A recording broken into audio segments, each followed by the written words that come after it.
Hello Sitara Hydronutri Guntur commercial farm project day 1 project discussion అయ్యాక site visiting చేయడానికి వెళ్తున్నాము.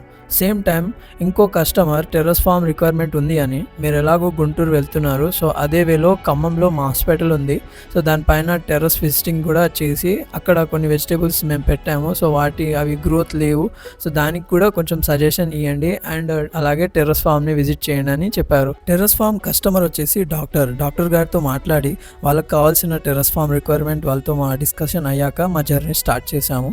And గుంటూరుకి reach అయ్యేసరికి మాకు నైట్ అయిపోయింది. సో నైట్ రూమ్లో రెస్ట్ తీసుకున్న తర్వాత మార్నింగే ఫ్రెష్ అప్ అయ్యి సైట్ విజిటింగ్ చేసామన్నమాట.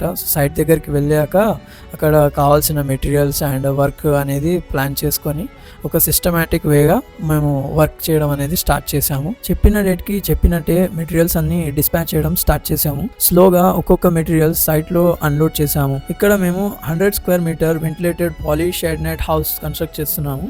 కస్టమర్స్కి బెల్ పేపర్ ఫార్మింగ్ చేసుకోవాలి అండ్ వాళ్ళకి క్లైమేట్ కంట్రోల్ కాకుండా న్యాచురల్లీ వెంటిలేటెడ్ పాలీ హౌస్ అని అన్నారు. సో వాళ్ళ రిక్వైర్మెంట్ బట్టి వాళ్ళకు ఆ ప్లానింగ్ అండ్ ఆ బ్లూ ప్రింట్ వైస్గా వాళ్ళ క్రాప్కి ఎంత హీట్ కావాలి, ఎంత టెంపరేచర్ ఉండాలి అన్న విధంగానే మేము ప్రాజెక్ట్ని ప్లాన్ చేసి స్టార్ట్ చేసాం.